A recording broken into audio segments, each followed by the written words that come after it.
People bitched all the time about the silliest things, but the best thing to do was just ignore it, unless it was a threat to your personal safety, your personal life, or your family member, and just get on with things, you know. After the briefing with all the lads, I went into the dive centre and I called Andy. I rang his number. He didn't pick up the first time. I rang 5 or 6 times, and then Andy picked it up, and Andy had apologised to me for hearing the phone ringing but not picking it up because he was in a call with some of his scuba suppliers. That was no big deal. It was no big deal. Andy would get back to me when he had time anyway. So I just reconfirmed with Andy that yes, I would take the job with him, and Andy sounded genuinely pleased with that. So told him I had 2 more trips to go. He would be down. We would be back on the Wednesday, Thursday, Friday, the Saturday morning. Andy would be down on the Monday, and I obviously wouldn't catch up with him until he was ready to go because we were going to be busy. So he had prepped for the fact that I'd be going back with him. It was a very tense time for me.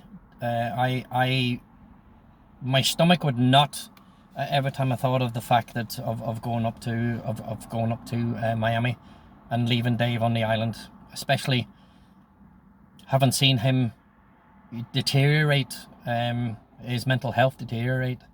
Now, back in the 90s, mental health wasn't as paramount as it is today. You know what I mean? You were military, you sucked it up, and you lived with it, and you moved on. You didn't drop your baggage on anybody else. You know what I mean? And that's the way that it was back then. And I didn't realise the depth of Dave's depression, to be honest. He hid it very well, and I was completely oblivious of how far down a rabbit hole he was going. And then again, I didn't recognise the signs of PTSD or depression. It wasn't anything I was familiar with, and it wasn't anything that a lot of regular people outside the military were familiar with. And even people in the military, the top brass, they didn't give a fuck, and they did very little about it. You served your country, done your time, they fucked you off. You got a few grand and away you go. Fucking good luck in the real world. And that was life back then. So guilt was eating me up, and I'd expressed it to Dave, a number of times, and Dave just repeated to me, "Cole, listen, mate, don't worry about me. I'm fine. I'm fine. Go up to the States. Learn something new, experience something new, and come down when you can. And don't worry. I'll come up to you, and we'll fucking go. We'll go to titty bars. You know what I mean? All this type of stuff." And David always put a positive spin on everything, even when I was feeling down. Dave would always cheer me up. He would always think of something, or he'd start this crazy breakdancing and body popping and stuff, and he was just absolutely hilarious. He knew how to brighten up a shitty day, even at his own expense, his own unhappiness and stuff. He always made sure everybody else around him, felt good, and inside he was dying. And I didn't know the depth of how much that was going to be until a few years later, and then I could do nothing about it. But I was looking forward to going up to Miami. I was looking forward to I don't know, living in a normal house. I don't know, to be honest. I was looking forward to going on the island, hopping with Andy, selling gear, and seeing how that would go, and facing new challenges. I was always up for new challenges. I always wanted to try new things. But when you grow up in Northern Ireland in a very, very small town, people don't want to give you they don't want to give you a chance. It's all nepotism. They give it to the friends or the family, the brothers or sisters, or the sisters and brothers' friends, cousins, aunts, uncles, all that type of stuff, and they very rarely give an outsider a chance. So you never elevate to the next level. You have to evaluate yourself all the time. What am I doing wrong? Am I saying something wrong? Or you just had the wrong name, and and people didn't, I don't know, somebody had an argument with your dad 20-30 years ago and fucking held on to that, and all the shit trickled down on you. You just inherited everything from your parent. So it was very difficult. And so Dave had done so much for me. Gary had, taught me a lot about diving and stuff. Dick, I learned a lot of social skills from Dick. you know.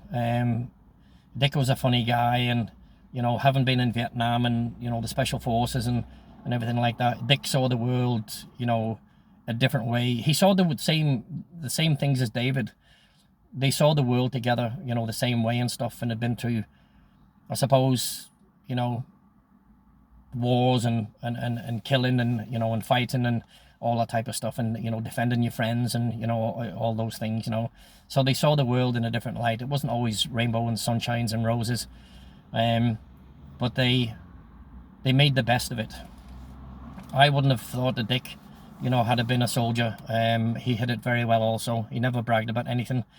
The only time I really noticed that Dick had been in the military, especially the special forces, was I was in his house one day. He called me and we were doing a bit of randori, a bit of judo underneath his top deck and he had proper judo mats.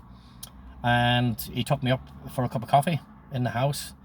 And like a lot of American soldiers, Dick had a patriot wall. He had his American flag, which had been given when he left the military. Purple Heart, Silver Stars, Bronze Stars, countless medals, Special Forces knife, Special Forces badges, you know, and he had all that in a glass container. And it was up on the wall with photographs of him and his friends in Vietnam and all this type of stuff. And, you know, and I looked at Dick and, you know, he just smiled. I would never have thought in a million years that you know, that Dick had been that way. And he goes, oh, he says, Col, he says, time's gone by, you know, memories, he goes, time's gone by.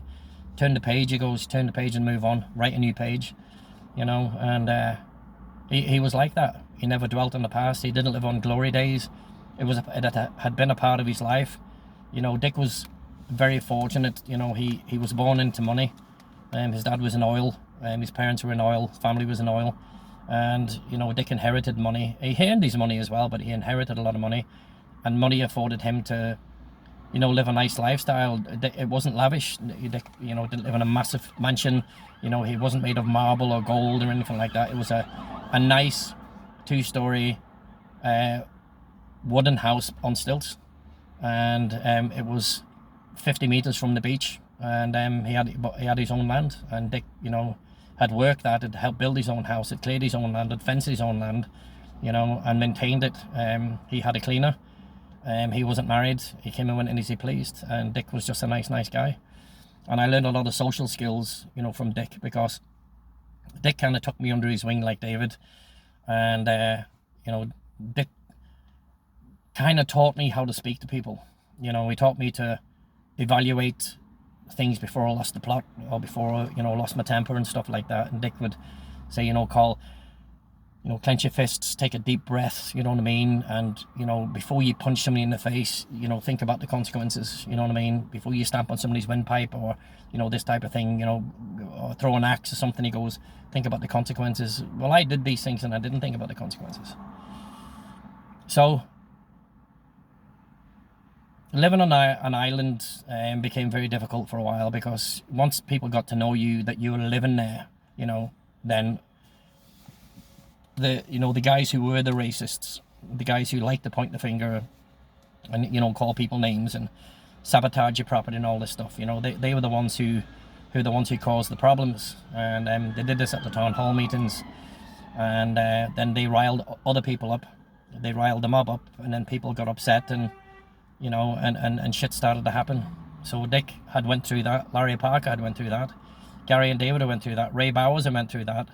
And they just kind of fought the storm and moved out the other end. It was as simple as that, you know. And, you know, they just moved on, and they trained the local divers. They trained the local, you know, the local fishermen and all this type of stuff. And they gave them a wage, and, you know, and sometimes they helped them set up their own business, you know. And for a lot of people, it was hand wash hand, but it was just those, you know, the odd few. And it's the same in the UK. It's the same in Northern Ireland. You get the racists, you know, you get the racists who don't want, you know, outsiders here, you know, especially if they're causing problems. But if they're working and being productive in society and feeding the children and just want a house, there's no harm in that, you know. So that type of stuff is all over the world, and you dealt with it how you seen it, you know. And Dick had taught me a lot. He taught me a lot of social skills and, you know, social graces and things like that. And I was very, very, very grateful to Dick for taking time to do that.